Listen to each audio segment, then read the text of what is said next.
Hey everyone, so I want to do the dots and loops final tag for January. He tagged 101 records, and I thought he did a really good job with it, but I'm not quite up to that task. But you can get one entry into his giveaway for every 10 records you do. So I'm doing 20 records, so two entries. And why am I doing this? Because I want to be part of this community and meet more people, and also I'm kind of after that Black Sabbath record. I have a ton of Black Sabbath records. I think I have every Black Sabbath record I really want, all the Ozzy ones. But I don't have that one. I don't have the first record. I know it well, but I don't have it on vinyl. So that would be pretty sweet to win that. So that's why I'm here. Part of the reason. Title with fewer than 5 letters. Vic Chestnut, Drunk, great album, great artist, brilliant songwriter. Record from high school I still own. I don't think I bought any vinyl records between probably 1985 and 1995 other than this one. And I bought it because I couldn't get the cassette. I was sold out of it and I wanted it really bad. AC/DC, Who Made Who. Probably an unexpected hit for them. That soundtrack to Maximum Overdrive all of a sudden's a big hit, so I'm sure a lot of record stores had some supply issues. Todd Rundgren involvement. Ecstasy, Skylarking.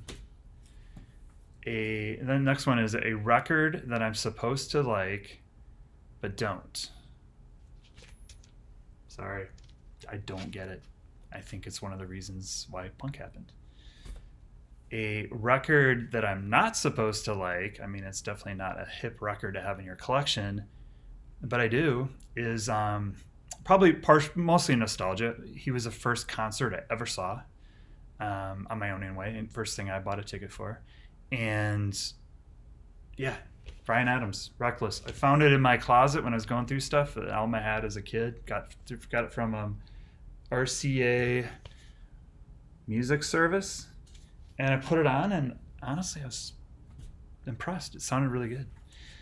Record that defined me 25 years ago in an airplane over the sea. I didn't think records could impress me that much or do that much for me that this one did, but it did. And they continue to, but they're few and far between, or a record totally changes your life. This one did. I absolutely love that record. Most common record in my collection. I don't need to mention it. I'll just show it briefly. Everybody knows what that is. And the two furthest apart records, the records that most people, that you wouldn't expect the two to go together. You're not going to find somebody coming up in a record store and buying these two together. I pretty much guarantee it. Joan Baez, which is not a common artist in my collection at all. And Iron Maiden don't really go together. Personally, I like Maiden better. Two furthest, or no, I did that. Horrible Pressing. I almost didn't want to bring this one out because it just makes me angry. I wanted this. I didn't have either one of these records on vinyl. It came out with some extras that, frankly, I didn't really even care about. I just wanted those two records on vinyl. I get them in 2-for-1 packaging, and it's bad pressing. Kid Amnesia. Can't believe I didn't return it. I don't remember where I bought it, but I probably could have returned it. I should have. Now we're on to a very nice sounding record. And this is one of the first records I bought when I upgraded my stereo. Tom Waits, Mule Variations. Great introduction to Tom Waits, too, if anybody's looking for a recommendation on how to get into him. It really combines the softer side of Tom with the experimental side, the jazz poet side a little bit, the 70s kind of style, especially the ballads with the more experimental style that he developed once he switched to Island Records and then later onto Anti. And that's it for the first 10. So this is the second half. A cover I can't stand, but a record I love. There are faults with his record, but there are major faults with the album cover. I still can't believe they put this out as a record cover. That somebody in the band didn't veto this stupid idea, and that's Out of Time. R.E.M. What is going on here? I mean, why?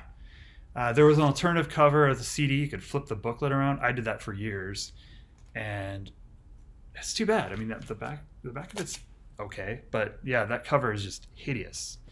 Um, yeah, don't like it. A record that I own because someone said I should. I have a friend that owns a record label, this record label, Moonglyph, and he recommended this record. So the New Lines Fall in Line, a bad production album. I'm wearing the Replacements t-shirt. I love the Replacements. They're one of my favorite bands. I absolutely love this record, despite its production faults, and that's the Replacements. Tommy Ramone, as he was known, who's in the Ramones. He produced this record, and rumor was that he was having some hearing difficulties, losing some hearing, which you could understand as a member of the Ramones. But unfortunately, it shows up in the production of this album. But don't let it ever stop anybody from getting it. The songs on it are among their very best, and it's not great, but it's not unlistenable. Lady Rockers. I absolutely love Courtney Barnett. This is her latest record. Lady Rocker, but she has other women on her record. So, Lady Rockers. Okay, getting kinky. I'm pretty into the Kinks, and I bought this record not that long ago. The Kinks Controversy. It seemed like an alternative cover I hadn't seen, and it plays nicely too. So that's a good one. Best Inner Sleeve. So this album, I think you have to get on vinyl if you're going to get it. Like CD or cassette, you'd just be missing out on such a cool experience. And that is Alice Cooper's From the Inside. Okay, so he went to like Betty Ford or something for alcoholism in the late 70s, and he met all these interesting characters. When he came out, he made this album called From the Inside. These are doors. They open up. You see all the characters that he sang about on the record. Then in the middle here, there's the quiet room, and you open that up, and there's Alice Cooper sitting in the quiet room. Turn the whole thing over, and the doors are on the other side of the building, where they're being released. I take really good care of this. I don't want these doors not to fall off or anything. And that's Alice Cooper along with all the other people being released. And it's a fun album. A lot of his albums are just fun. It's a little on the slick side. David Foster, I believe, produced it. But it's a good album. And the packaging, I think, is just phenomenal. And that inner sleeve is the whole reason this works. If that inner sleeve was blank, you'd miss out on the whole idea of the album cover. Brave New Worlds. I realized when I pulled these 20 records that I've repeated an artist, and that's Tom Waits. When he made Swordfish Trombones, he switched record labels.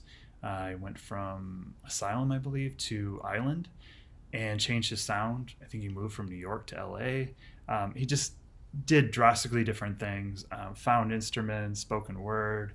I think he refined this sort of style of his more on a later album like Rain Dogs, and I mean my personal favorite is Bone Machine, probably because that's the album that really got me into Tom Waits. But Swordfish Trombones is an excellent record. Changed Over Time. I think a lot of records do this for me. If they don't change over time, I'm probably not listening to them. I probably don't own them on vinyl, because unless I've got Beatles and Stones and stuff like that in my collection, and Dylan. But those are things that I bought in the 90s when vinyl was cheap, been filling out my collection. If there's anything that I had on CD or cassette and I bought it again on vinyl, it usually means that it's still speaking to me, or speaking to me in different ways and changed over time somewhat. I mean, not everything, but a lot of things. And Pink Floyd, Dark Side of the Moon. It used to just seem like a bunch of sound effects and some good songs, and I was a huge Pink Floyd fan, still am. But I always liked it, but I didn't love it. And I bought this 2016 reissue a couple years ago, I guess, and it just completely blew me away. As an immersive experience, as a concept, the lyrics, the sound of it, things I hadn't heard before. It's easy to take some of these records that are huge and everybody and their uncle owns a copy for granted, but sometimes those records are the ones that can speak to you in new ways later on. So that's one for me. Bad graphic design. I don't know. I'm always kind of a little confused by what people decide to put on album covers. Sometimes with just bad graphic design, or just it seems like they don't care. You're like, okay, you put that image on there, like that R.E.M one, to represent your album. Like, what? What are we thinking? This, however, this is just why the picture's okay. Sorry, I've got a weird reflection, but the font Tempest, it's a good album. It sounds good. It's a nice pressing, but really, that's the best you could do. And then Time to Die. This sounds so morbid. I don't like the category, but it's a record that was made while somebody was either dying or it came out right after. Leonard Cohen, a lot of people would think of You Want It Darker as his last record, but he was starting to work on another one before he died. He was wanting to get as much work done as possible, and he was working on these songs, and he passed away, I think the day before the presidential election in 2016. I remember that. And I was listening to You Want It Darker at the time. It just come out, and I bought it on a road trip, and I was on that trip when that happened. And he put out but one other album. His son finished up for him, the one he was working on after You Want It Darker, right before he died, and that is Thanks for the Dance. And it's another really good record. I don't know it as well as You Want It Darker, but it's good, and it's different. There's some interesting textures in there. I know his son was making the creative calls. Definitely recommend that one too. But that's it for me. So there's 2 entries. Maybe I'll get that Black Sabbath record. Dots and Loops was the guy. I'll make sure I mention him or tag him in the comments. And yeah, those are my 20 questions for the Dots and Loops Challenge 2023. Thank you.